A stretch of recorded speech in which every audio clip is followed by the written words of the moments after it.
জি, আসসালামু আলাইকুম। অনেক দুঃখ নিয়ে আজকে ভিডিওটা করতেছি। তো অনেকগুলা টপিক আছে। তো প্রথমটা হইছে যে এই পৃথিবীতে আমি দেখলাম যে স্বার্থপরের মধ্যে এই মানুষের উপরে আর কেউই নেই। কারণ কি মানুষ এত স্বার্থ বুঝে, এরা স্বার্থর কারণে জায়গা দখল করে ফেলাইলো, দেশ নিজের নামে নিল, একজনের মারণের লেগে আরেকজনে পারমাণবিক বোমা টোমা তৈরি করে, সব এগুলো আসলে স্বার্থর কারণেই হয়। তো এই সবাই হইছে সবাই স্বার্থ বুঝে, তো স্বার্থটা যদি না বুঝতো তাহলে তো দেখেন একটা কুকুরের বাড়ি নাই, কুকুরে একটা জায়গা কিনতে পারে না, কুকুর একটা বোমা বানাইতে পারে না। আবার অনেকে বলে যে পৃথিবীর শ্রেষ্ঠ জীব হইছে মানুষ। আমার তো মনে হয় তো এদের মতো হারামি আর পৃথিবীতে দুই একটাও নাই। তো প্রসঙ্গগুলো প্রসঙ্গ এরকম ব্যাপারগুলা হইছে যে এই আমাদের বাংলাদেশের অনেকে বলে যে বাংলাদেশে আইন নাই, এই নাই, হ্যাঁ এইটা নেই ওইটা নেই। তা আমি মাঝে মধ্যে একটা জিনিস চিন্তা করি যে ভাই, নিজে যদি ভালো হই তাহলে আইন প্রয়োগ করা লাগবে কি কারণে? আমার কথা হচ্ছে আইনটা কখন প্রয়োগ করা লাগে, যখন আপনি আইনটা মানতাছেন না। তা এখন আপনি আইন মানবেন না, আবার আইন প্রয়োগের লিগে পিছনে পিছনে লোক লাগাইতে বলবেন, এটা ভাই কোন লজিকে পড়ে?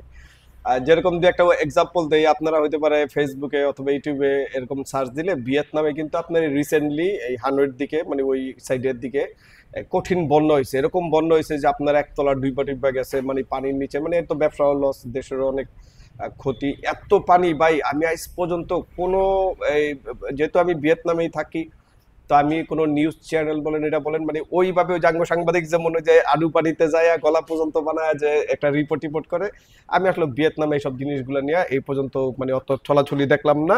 যেটা করে যেমন সাধারণ মানুষ এমনি কতটুকু পানি হয়েছে কি হয়েছে এটা নিয়ে মানে সাধারণ মানুষ করে, কিন্তু এদের কোনো ক্ষোভ নাই। এদের কোনো ক্ষোভ নাই, সরকারের প্রতিও কোনো ক্ষোভ নাই, কারণ এরা বুঝে এটা হচ্ছে ন্যাচারালি হয়েছে, ন্যাচারালি ডিজাস্টার যেটা বলে। তো এখন আপনার বাংলাদেশে ঘূর্ণিঝড় হয়েছে, এটা যদি পলিটিশিয়ান উপরে চাপায় দেন তাহলে তো আর হইতাছে না, ঠিক না? তো এরা বুঝে যে এটা আসলে কি একটা ন্যাচারালি একটা ডিজাস্টার হয়েছে। তো এটা নিয়ে আসলে কোনো পলিটিক্সেরও কোনো ব্যাপার না, কোনো মানুষেরও হাত নাই। তো এই ব্যাপারগুলা ওরা যেটা করে, ওরা হচ্ছে সবাই মিল্লা এই জিনিসটা টেক কেয়ার করে। যেমন একটা গ্রুপ আছে এই ত্রাণ দেয়, এরা ওই অত ভিডিও মিডিও ছবি টবি করে টরে না। আবার আরেকজনে আছে যেমন ওই আপনার ভলেন্টিয়ার আছে, তারপরে ওই যে আপনার ফায়ার ফাইটার আছে, এরা সবাই সবাই হেল্প করে, মানে গভর্নমেন্ট থেকেও একটু হেল্প করে। মানে ওদের এত ক্ষোভ নাই যে কি কারণে আমাদের এই একতলা ডুবে গেল, কোটি কোটি টাকা ব্যবসা লস হলো, এরকম নাই। তো বাংলাদেশে যদি এরকম একটা হয় না, পুরা 14 গোষ্ঠী তলায় ফালায়। তো মানে মেন সমস্যাটা হয়েছে এই জায়গায়। আমি আপনার সম্ভবত গত মাসে দুইটা ভাই আছে, বাংলাদেশি ভাই আছে, এদেরকে আমি ভলেন্টিয়ার পারমিটের একটা পেপার, মানে এটা বাঙালিরা ভিসাই বলে, আমি এটা আসলে ভিসা বলি না, মানে এই দেশে এরা থাকতে পারবো, কাজ করতে পারবো, সেটার জন্য 1 মাসে একটা পারমিট নিয়ে দিছি, এই যেন পুলিশে না ধরে, অন্তত পুলিশে ধরলে যেন ওটা দেখে ছাইরা দেয়।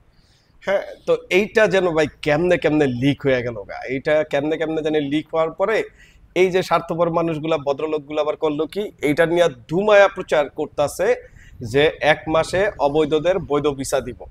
ঠিক আছে, এইটা নিয়ে আর আমাদের যেই ওই যে স্বার্থবাদ যেই বাঙালি ভাইরা আছে, এরা আর কি বোকা, মানে কোন লেভেলের বোকা দেখেন, এরা যখন এই দেশে ট্যুরিস্ট ভিসায় আসছে তখন এটা নিয়ে প্রতিবাদ করে নাই, তখন এটা নিয়ে কোনো খোঁজ নেয় নাই, তখন এটা নিয়ে তাদের কোনো ইন্টারেস্ট নাই।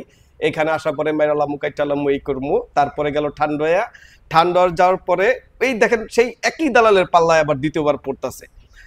তারা এটা কখনো চিন্তা করে না যে এই দেশে এরা একবার অবৈধ হইলে বৈধ হওয়ার কোনো সুযোগ নেই। এটা এই দেশে না, অনেক দেশেই দেয় না। হ্যাঁ, মালয়েশিয়াতে একটু ঢোলবাইরায় দেখে মালয়েশিয়াটা এই ব্যাপারে, কিন্তু মালয়েশিয়া ছাড়া আপনি খোঁজ নিয়ে দেখেন এশিয়ার কোনো দেশে এরকম সুযোগ সুবিধা দেয় না। তো আমার কথা হইছে, অবৈধদের যদি 1 মাসের জন্য বৈধ করে দেয়, বা বৈধ করার ভিসা যদি হয় 1 মাসে, এরা কোন উল্টায় লাগবো, এটা আমার কথা। এই জায়গায় যদি এরকম হইতো যে অবৈধদের বৈধ কইরা বাংলাদেশে পাঠায় দিব, 1 মাসের জন্য বৈধ কইরা পাঠায় দিব, তাহলে যাদের বৈধ করতেই তো ভাই, করলে তো 2 বছর লেগেই করতো। ওরা যদি বুঝে যে অবৈধ করে আমরা একটা সুযোগ দিতাছি, তাহলে তো এরা 2 বছর একটা বৈধ ভিসা কইরা দিত অথবা পারমিট দিত।